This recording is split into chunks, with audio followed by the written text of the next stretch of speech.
kita fakta dulu ya. Fakta dulu. Kemudian sebelum fakta ini saya lihat di termohon kayaknya ada 2 orang baru ya. Ya, ada di surat kuasa? Tidak? Coba lihat.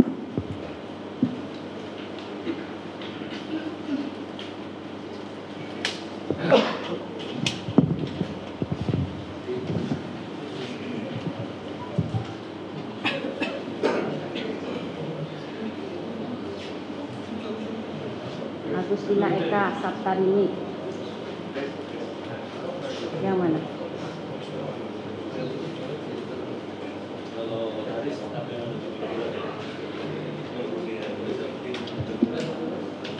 Agustina Eka Saptarini. Tika Fitri Nirmala.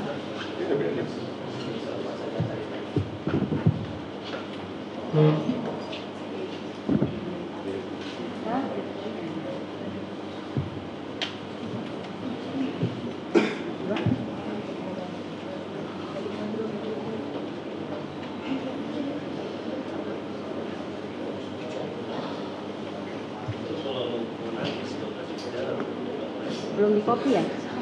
Oh, ada.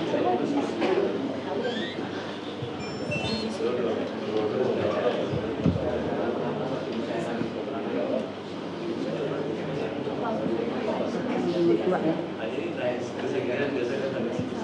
1 dan 2.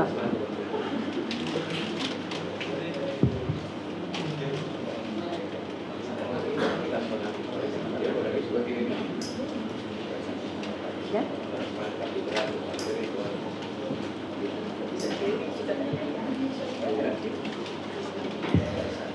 Jadi dari termohon ada 2 orang tambahan ya, yang sebenarnya sudah ada di surat tugas. Tapi sidang-sidang sebelumnya memang tidak pernah terlihat, jadi baru terlihat sekarang, makanya kami tanyakan ya. Untuk saksi faktanya silahkan. Saksi fakta. Sebelumnya kami ingin mengumumkan nama-nama saksi dulu hari ini yang mulia. Bahwa saksi faktanya yaitu Pak Deddy Mulyadi, Pak Teguh, dan Marwan. Kalau pagi ini ada Bang Deddy Mulyadi dan Pak Teguh. Bang Marwan siang. Kemudian saksi ahlinya Pak Komjen Susno Duaji yang kami muliakan, ahli dalam penyidikan. Ahli dalam penyidikan, kami persilakan. Ahlinya nanti. Oh, ahlinya nanti. Nanti kita biar tertib, biar teratur. Iya. Fakta dulu, karena fakta kan yang kemarin sebenarnya sudah, tapi kita lanjutkan. Ya baik, saya lanjutkan sedikit untuk mengumumkan yang saksi ahli yang akan datang, yang sudah lagi datang. Pak Komjen Polisi Dr. Susno Duaji, SHMSC, ahli dalam penyidikan. Dr. Asmi Saputra, SHMH, keterangan ahli pidana. Dr. Yongki Fernando, SHMH, ahli pidana anak. Dr. Budi Suhendar, Dokter ahli forensik. Reza Indragiri, psikolog forensik, dan Profesor Muzakir, ahli pidana. Ya, nanti baik, sekalian dilengkapi dengan CV-nya ya. Ya, kami akan melengkapi yang mulia.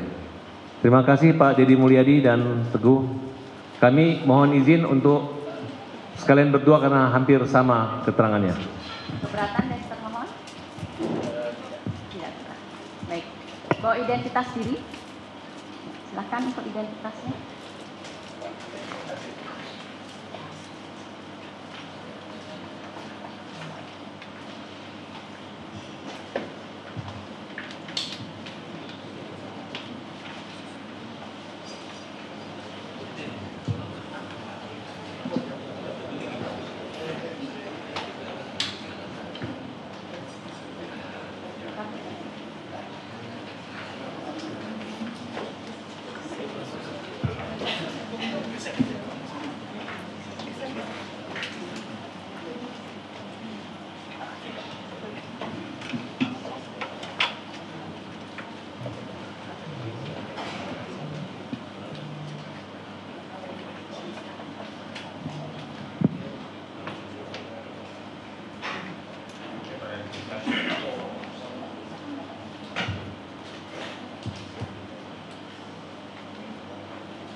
Yang dalam Siang ini ada Pak Reza Indragiri, Pak Susno Duaji, dan Dr. Budi.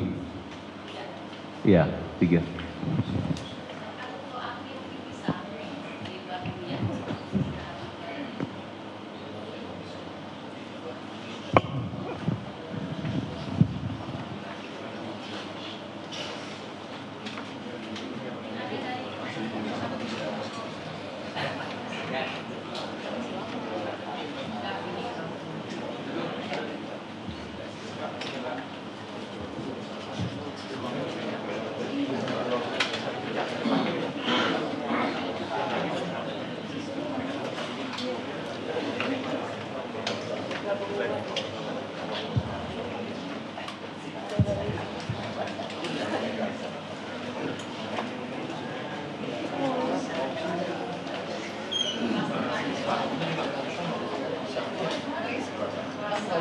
Mohon.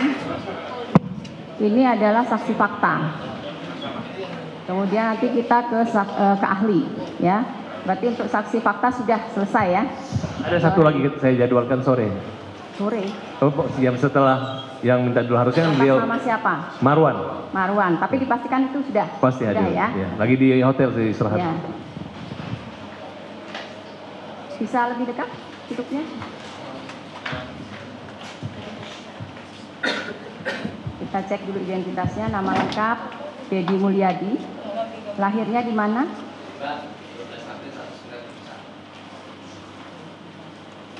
Agama Islam? Islam ya. Kelamin laki-laki, Indonesia, tempat tinggal? Kampung Kerajaan, Desa Sawatulong, Kecamatan Peterwan, Kabupaten Purwakarta. Purwakarta. Pekerjaan? Hari ini tani. Anggota DPR terpilih. Ya. Ya. Kenal dengan pemohon? Kenal. Sebelumnya kenal? Kenal. Ada hubungan keluarga? Tidak ada. Hubungan pekerjaan? Tidak ada. Tidak ada ya. Nanti disumpah sebelum memberikan keterangan. Teguh Wijaya. Teguh Wijaya lahir di mana? Tanggal, bulan, tahun? 15 Mei 1998. Laki-laki, Indonesia, tempat tinggal di Tinggal di Karya Bakti.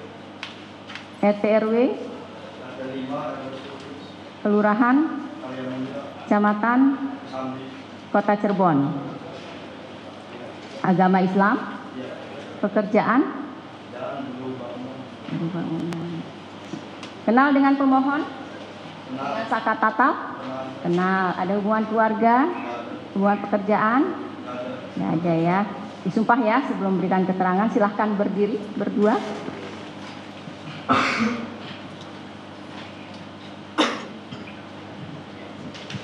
Saudara berdua akan disumpah dengan Al-Quran di atas kepala ya. Ikuti lafal sumpah yang saya ucapkan. Bismillahirrahmanirrahim. Bismillahirrahmanirrahim. Bareng-bareng ya, diulang lagi. Bismillahirrahmanirrahim. Bismillahirrahmanirrahim. Demi Allah, Demi Allah, saya bersumpah saya bersumpah sebagai saksi sebagai saksi akan memberikan akan memberikan keterangan yang benar, keterangan yang benar, tidak lain tidak lain daripada yang sebenarnya. daripada yang sebenarnya. Silahkan duduk. Jadi saudara berdua sekarang sudah menjadi kami panggil saksi ya untuk memberikan keterangan dalam perkara peninjauan kembali ini. Ini akan didengarkan keterangannya secara bersama-sama. Yang mana yang lebih dulu yang mau didengarkan? Nanti kami Oke. Mungkin dari Jadi Pak Dedi. para saksi nanti dengarkan pertanyaan dari kuasa pemohon ya. Silahkan dari kuasa pemohon. terima kasih yang mulia. Yang saya muliakan Pak Dedi dan Mas Teguh. Kami mengenal Pak Dedi adalah mantan Bupati Purwakarta, mantan anggota DPRD Purwakarta, mantan anggota DPR RI. Beliau adalah tokoh masyarakat Sunda, Jawa Barat, dan juga tokoh nasional. Dalam agenda terakhir ini, kami melihat beberapa aktivitas Bapak yang harusnya ikut kampanye menjadi calon gubernur, tapi kok sangat fokus turun ke kota Cirebon. Kemudian beberapa hasil wawancara Bapak itu sangat mengejutkan dunia keadilan Indonesia.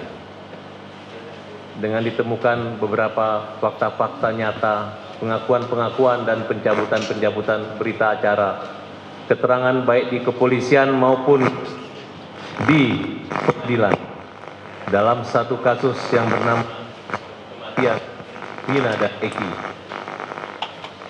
Hal ini menurut kami sebagai tim pengacara sangat membutuhkan kesaksian dari Bapak, karena kesaksian ini akan menjadi novum bagi kami untuk memperjuangkan saka dan keadilan Indonesia pada umum. Pertanyaan kami kepada Pak Dedi, kami ucapkan terima kasih. Semoga Bapak nggak terganggu kenyamanannya harus rapat hari ini. Kami benar-benar mengucapkan terima kasih, semoga Allah membalas kebaikan Bapak. Pak Dedi Mulyadi, saudara saksi, apakah saudara mengerti kenapa saudara kami undang di hari ini? Saya mengerti diundang hari ini untuk memberikan keterangan, kesaksian apa yang saya ketahui. Kira-kira kasus apa Pak yang lagi kita panggil sesuai undangan kami? Mengajukan peninjauan kembali terhadap Adinda Saka Tatal terhadap vonis yang pernah dia jalani.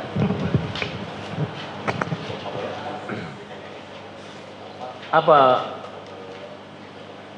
pendampingan atau menelusuri ini merupakan bagian pekerjaan dari Bapak atau dan kepedulian buat Bapak?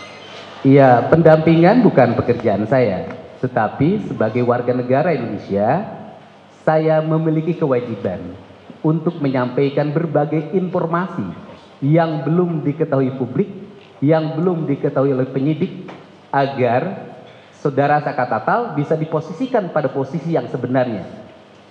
Apa yang membuat Bapak tertarik, tergugah hati Bapak untuk turun sejenak di kota Cirebon?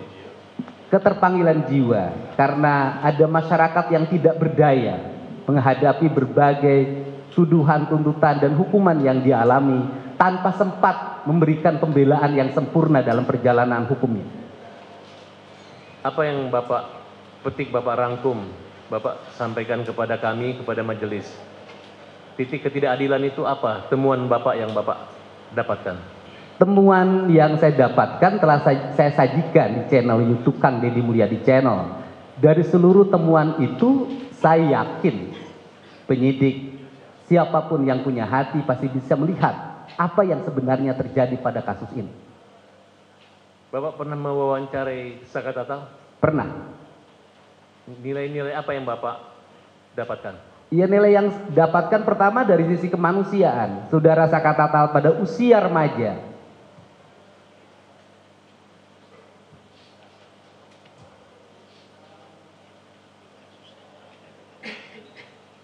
tidak bisa menikmati masa remaja.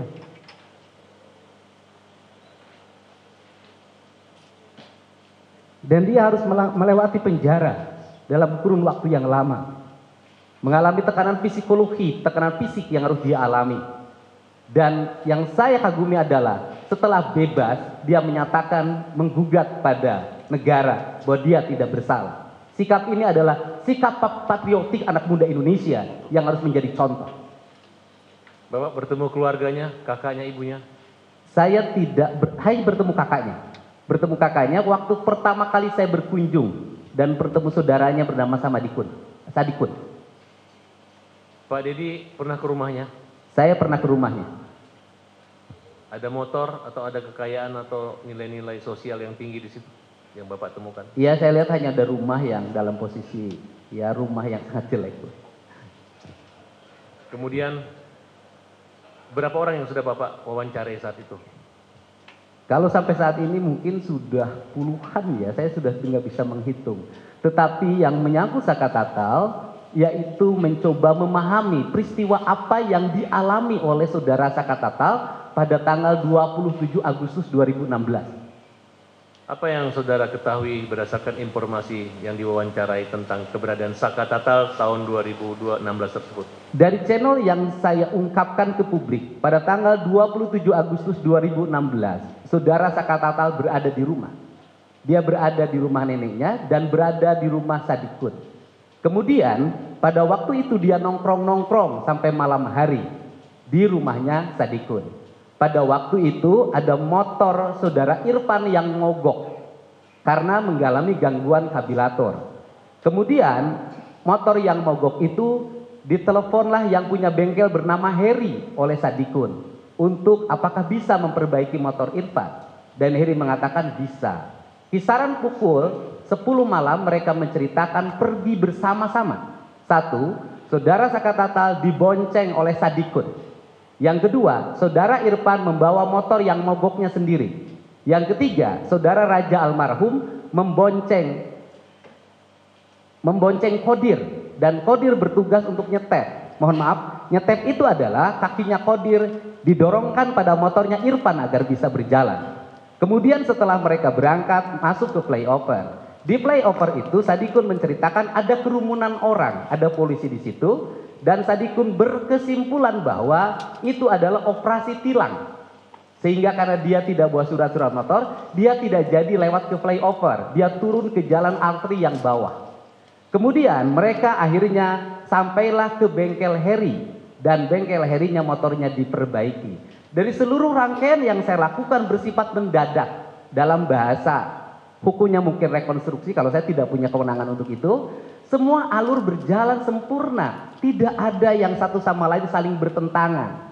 Kalau mereka berbohong, membuat skenario, saya pikir tidak akan bisa melakukan menceritakan sebuah rangkaian perjalanan seperti itu. Cara seperti itu hanya bisa dilakukan oleh orang-orang yang benar dan jujur dalam menyampaikannya. Yang Bapak temukan wawancara dengan siapa yang mendukung keterangan Bapak ini? Apakah Teguh? Wawancara yang waktu itu semua diwawancara. Ya, yang intinya yang mengetahui keberadaan Saka. Saka itu yang pertama, Sadikun. Kemudian yang kedua, Kodir, yang sekarang kakinya patah karena saya berkunjung ke rumah Kodir langsung.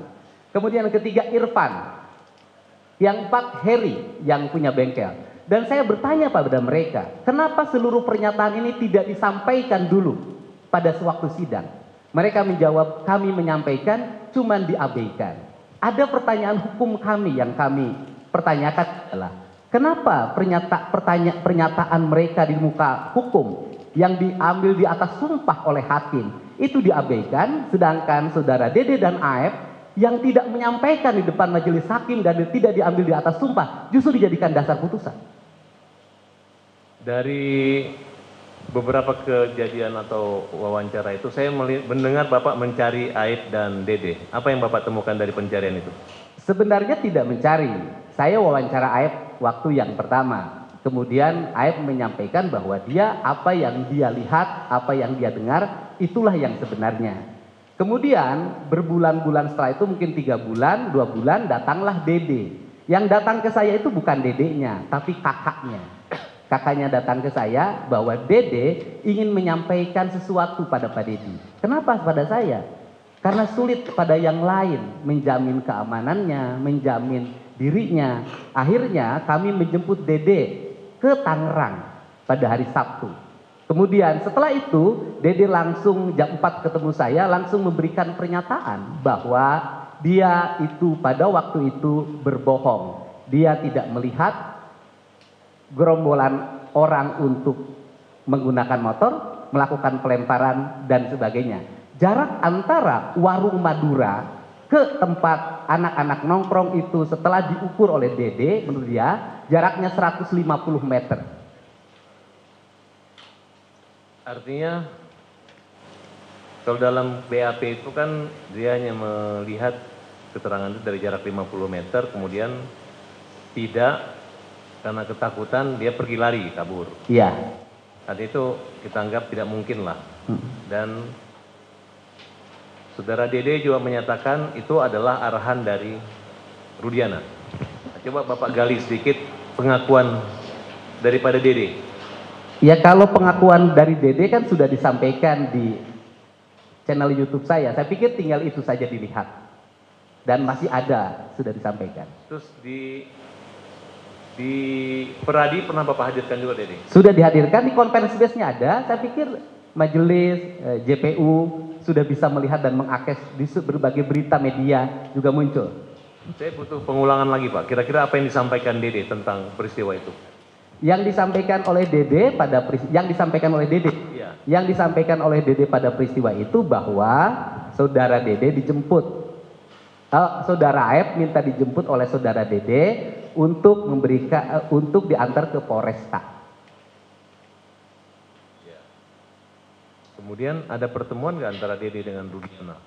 Kalau pengakuan Dede, ada pertemuan di situ sebelum diperiksa. Itu pengakuan Dede. Artinya menurut Dede semua keterangan yang disampaikan itu adalah arahan dari Rudiana. Menurut Dede di channel YouTube saya seperti itu. Apa benar menurut Dede tidak pernah datang ke pengadilan dan yang melarang datang ke pengadilan itu adalah Rudiana? Di channel YouTube saya dan di berbagai channel media seperti itu jawabannya.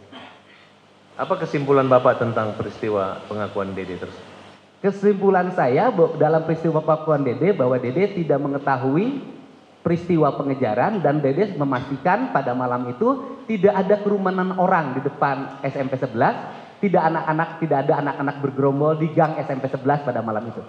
Tidak ada peristiwa pengejaran dan Dede setelah membeli rokok kembali lagi mengantar Aep ke tempat pencucian mobil. Tekanan-tekanan batin apa yang membuat Dede itu mau jujur sama Pak Dedi? Dia mengatakan selama 8 tahun tersiksa hidupnya. Dia mengalami problem psikologi dalam dirinya, hidupnya seperti mengalami ketakutan. Saya dengar ada ungkapan bahwa Dede siap dipenjara untuk menebus kesalahannya. Coba Bapak jelaskan. Iya, Dede berulang-ulang saya nanya, kamu bohong atau tidak? Dia katakan, saya tidak berbohong. Pernyataan Dede sudah disampaikan di depan notaris. Dan nanti sebentar lagi akan kita legalisir di Pengadilan Negeri Cirebon. Karena ini erat kaitannya dengan saya mendapat informasi bahwa Bapak dilaporkan oleh Aep, Bapak dan Pak Dedi dan Dede dilaporkan. Iya. Ini menyangkut seolah-olah menghalangi merintangan dan berbohong lah kira-kira penyidikan. Tapi saya yakin apa yang Bapak lakukan itu bukan satu kejahatan. Iya, yang saya lakukan hanya ingin menyampaikan informasi tentang sebuah peristiwa secara terbuka. Dan semuanya ingin diuji lewat lembaga peradilan. Karena saudara Aep dan Dede, sebelum saudara Dede bertemu saya, sudah dilaporkan ke Mabes Polri oleh keluarga terpidana atas dugaan kesaksian palsu. Sedikit lagi, bisa tidak Bapak mengungkapkan atau menyebutkan siapa-siapa orang yang mengalami penyiksaan yang Bapak wawancarai, baik yang sudah keluar dari penjara selain Tata ataupun siapa yang pernah Bapak wawancarai? Kalau diwawancarai musuk di channel tidak ada kalau yang di dalam, karena kan aturannya kan tidak boleh. Yang saya hanya mewawancarai kan yang di luar. Ya, yang di luar. Yang di luar itu diantaranya saudara Aldi, adiknya dari Eka. Apa cerita Aldi kepada Bapak? Sama, bahwa dia mengalami penyiksaan yang luar biasa, kemudian dia berhenti disiksa karena Eka-nya menyampaikan bahwa saya pelakunya, kemudian kamu bukan pelakunya, untuk menyelamatkan adiknya. Oke. Kalau yang Bapak ketahui tentang Teguh ini, bagaimana Pak?